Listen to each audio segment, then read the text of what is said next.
阿拉斯加28岁男子为护孕期与北极熊拼命，最终被北极熊撕咬吞食，血染雪地，救援者吓到腿软。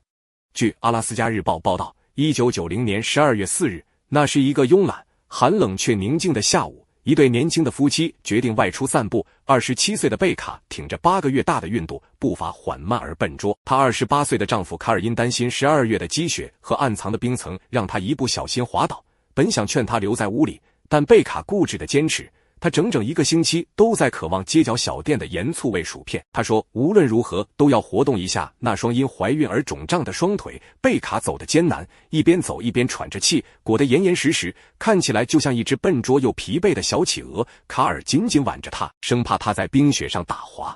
即便如此，他的嘴角还是忍不住一直上扬。他觉得自己是这个世界上最幸福的男人。他们一路低声说笑，互相调侃。贝卡因为孕期情绪敏感，时不时撅起嘴，而卡尔则温柔地安抚，逗他笑。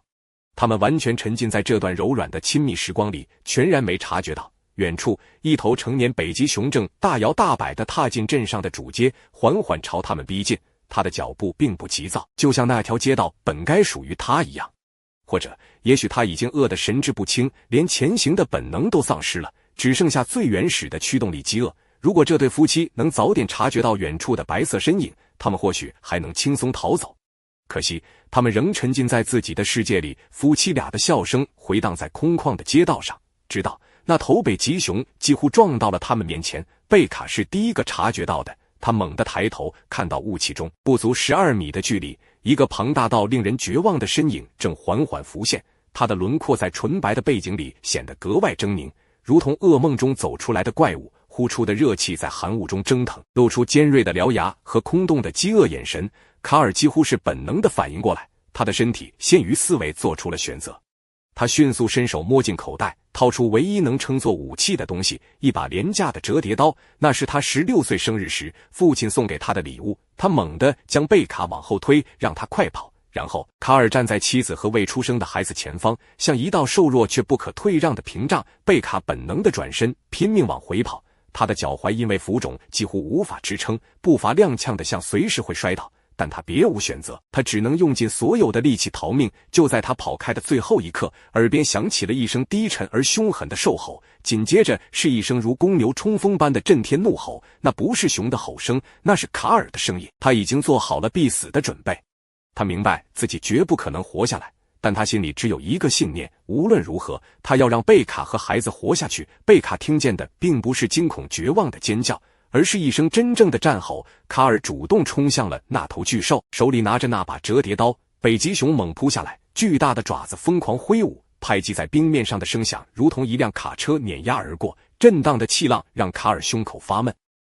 透不过气。但他根本没时间停下，没时间害怕。他甚至忽略了那双比刀刃还锋利的爪子已经撕开了他厚重的冬衣，直接刮到了脊椎的皮肉。他无视巨兽锋利的獠牙咬进他裸露的脸，把头皮、脸颊和鼻子生生从骨头上剥离。他什么都没想，只是机械且疯狂地抬起手，一次又一次地将刀往下刺，盲目地挥舞，祈祷能击中致命要害。可北极熊的皮毛太厚，大多数刀刃的力道都被缓冲掉，只划破了几根毛发，根本没真正伤到他的肌肤。直到卡尔终于抓住了一个机会，当北极熊的獠牙死死咬进他的喉咙和下颌，几乎要撕断他整个下巴的时候，刀尖同时刺进了他的左眼。这一刀深得足以刺破眼球，喷出一股浑浊温热的液体，像破碎的气泡一样溅得到处都是。北极熊发出一声刺耳到让人骨头都发麻的惨叫，猛地后退，疯狂甩头，半边世界陷入失明。剧痛如火灼烧他的脑神经，可这点痛苦和他身体里啃噬灵魂的绝望饥饿比起来根本不算什么。他低吼着，再次张开血腥的獠牙，准备继续扑杀。此时北极熊终于得到了救命的食物，除非被射杀，否则他是绝对不会松口的。而卡尔的身体已经濒临崩溃，他仰面倒下，半边脸和头皮被生生撕扯，裸露出森白的骨骼与红白交错的肌肉组织，喉咙像被利刃破开的大口子，血液喷涌着冲向寒冷的空气，像一根开了闸的水管，将生命最后的热度倾泻而出。鲜血溅在北极熊本就染红的毛皮上，顺着厚实的毛发滴落，淌进了雪地，洁白的冰雪被瞬间染成触目惊心的猩红色，也正是这条血迹斑斑、支离破碎的轨迹，让几分钟后赶来的镇民猎人们循着痕迹找到了卡尔和那头怪物。那头北极熊并没有立刻杀死卡尔，他已经听见了远处若隐若现的人声和脚步声，而卡尔已经不再有任何反抗，刀早就滑落在染血的雪地里，像一件无用的破铜烂铁。北极熊咬住卡尔的左腿，猛然一拽，冰雪上立刻划出一道长长的血痕，卡尔被拖拽着一路在冰面和雪地上滑行，他的喉咙里还在冒着气泡，卡尔的声音全部被血泡堵在喉咙里，想叫也叫不出来。他的双手下意识地捂住喉咙，可那伤口喷涌的血流根本无法阻止。温热的鲜血在极寒的空气里迅速变成深红的结块。北极熊一直将卡尔拖到最近的一片树林里，才终于停下。他低声喘息着，嘴里冒着寒气，眼中闪烁着疯狂的饥饿光芒。随后张开獠牙，咬下他几周以来的第一口食物。幸运的是，等他开始进食时，卡尔已经因为失血过多死去。他没有在承受之后的撕咬与折磨。贝卡疯狂呼救后，镇上的男人们立刻集结，举着猎枪，沿着血迹一路追踪。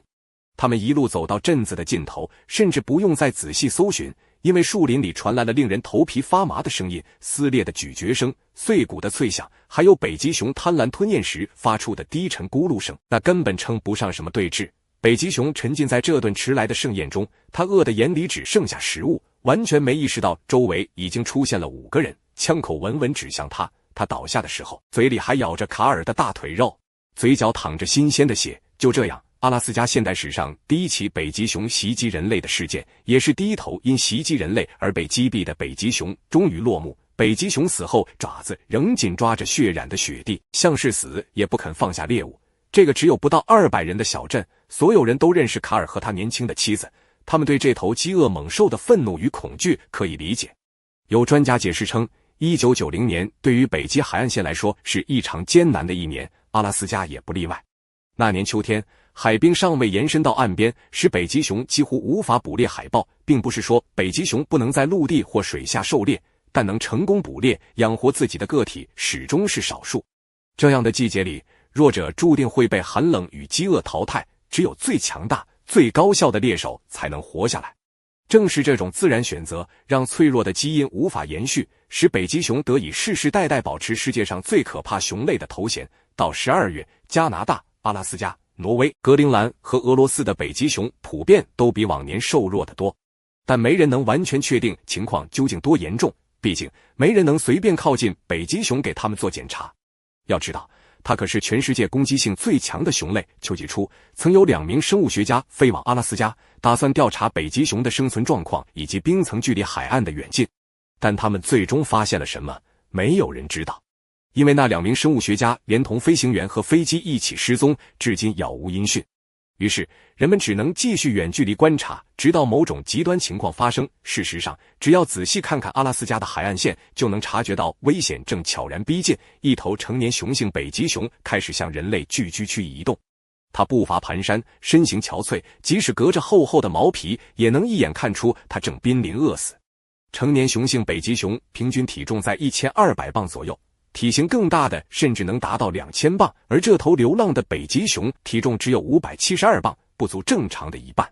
过去几个月，它的捕猎寥寥无几，若不是偶尔捡拾到其他成功猎手遗弃的残羹剩骨，它早就饿死了。最近几周，它甚至一口食物都没吃过。以它当时的状态，顶多还能活1个星期，如果再不采取行动，它就会死去，头痛欲裂，四肢拖沓。它最终朝着自己一直刻意回避的气味走去，那就是人类的味道。人类虽然脂肪不多，但至少不像海豹那样游得飞快，而他们唯一的选择就是阿拉斯加的普因特莱小镇。如果可以，镇上的人一定会当场点火，把那头带来恐惧与血腥的野兽烧成灰烬。可他们没有，他们只是把北极熊的遗体毫无仪式感地拖走，扔在卡车的后斗里，像处理一件不洁之物。而卡尔的遗体却得到了最郑重的对待。小镇里的所有人都带着颤抖的手把他的身体一点一点拼凑起来，有人轻声祷告，有人哭得泣不成声。他们用干净的布包裹那些支离破碎的残骸，小心翼翼地安放进一只简朴的木箱里。镇上的每一个人几乎都曾经亲手碰过那口棺香，像是通过这简单的动作，把他们对卡尔的悼念、愧疚与敬意传递进去。他是为了救妻子和未出生的孩子才死的。随后进行的尸检揭示了一个更残酷的真相，那头北极熊真的已经濒临饿死，连心脏的肌肉都开始自我分解，这是饥饿进入最终阶段的表现。他的消化道里唯一的食物就是卡尔的残骸，他是他最后也是唯一的猎物。事后贝卡则被直升机紧急送往安克雷奇医院，他因惊吓过度加上逃命时滑倒，提前进入了临产状态。直升机降落后，他刚被抬上救护车，甚至还没来得及抵达医院，就已经在车里生下了一个健康的男婴。他给这个孩子取名为卡尔，以纪念他的父亲，那个用自己肉身抵挡猛兽，换来妻儿平安的男人。